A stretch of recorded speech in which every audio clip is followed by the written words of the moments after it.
Hi, it's Mike here again with another review video in collaboration with Factory Direct Hobbies. Well, this week we're looking at Trumpeter's 1 in 32nd scale F-35B Lightning II.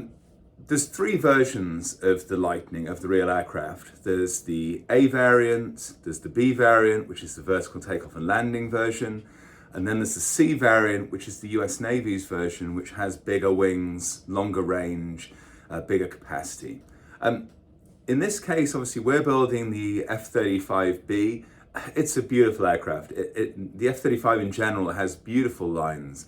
But this aircraft has unique features that support its vertical takeoff and landing, such as the extra fan that's built, the lift fan that's built here in the front, with all the hatches available to display that, which is fantastic. It looks really, really good. So how did Trumpeter actually do on this kit?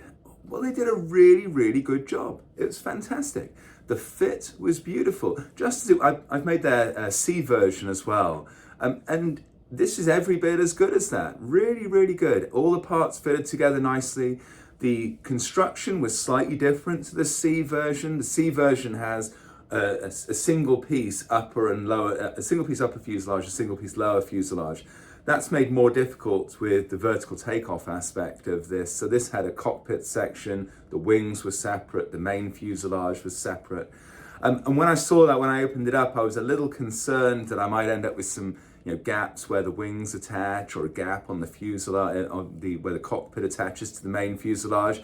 None of that at all. None of that. No filler needed at all. I didn't use any filler on this. And yet all the seams closed up beautifully. I thought it was fantastic. A wonderful piece of engineering. They did really well. It looked kind of complicated in the instructions, so I was a little bit concerned that the manufacturing tolerances might not be up to it, because it really did require very fine tolerances. But it absolutely was all there. Really, really good.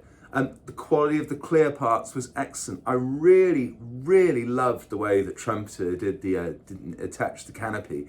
I thought that was really fantastic. No real issues with gaps. More manufacturers could take Trumpeter's lead on that. I thought it was absolutely brilliant. A real pleasure. As with all Trumpeter models, it came with all the ordnance that you need. So there was no further missiles or bombs or anything like that to buy. It was all there. In fact, there was so much, I've got loads of spares for another day, as is often the case with 1 in 32nd scale Trumpeter. So, would I recommend the F-35B Lightning II? Absolutely, absolutely I would recommend it to you. If you're newer to modeling, I might suggest going with the A version rather than the B version. Obviously, if you really want to make the B version, go ahead and do it. It's a great build. The A version is just a little bit simpler. There's fewer hatches. The fuselage goes together in a slightly easier way. The fit's no better, of course. I was saying the fit is excellent on this. But the A is just like a little bit easier to build. Aesthetically, I mean, this is personal preference. I think that perhaps the smoother lines on the A version without the lift fan hatch, which is one of those things that divides people about whether it looks good or not. It might look better for you. I don't know. I think it kind of perhaps does, but I think this looks really cool. All fully detailed inside as well, so it gives you a real understanding of what's in there. If you saw my previous video, you'll also know that there's a fully detailed engine inside this thing as well. And I really like that. I like being able to see how it all works and how it fits together inside. I found that super interesting, particularly with an aircraft with such a unique engine design as this one. Absolute pleasure to build. I would thoroughly recommend this to anyone, and it's available on the Factory Direct Hobbies website. So if you want to have a really nice build a 5th gen fighter, something pretty special that's out there, it's a pretty special kit, then I really recommend that you give this one a try. Anyway, in the meantime, happy modeling.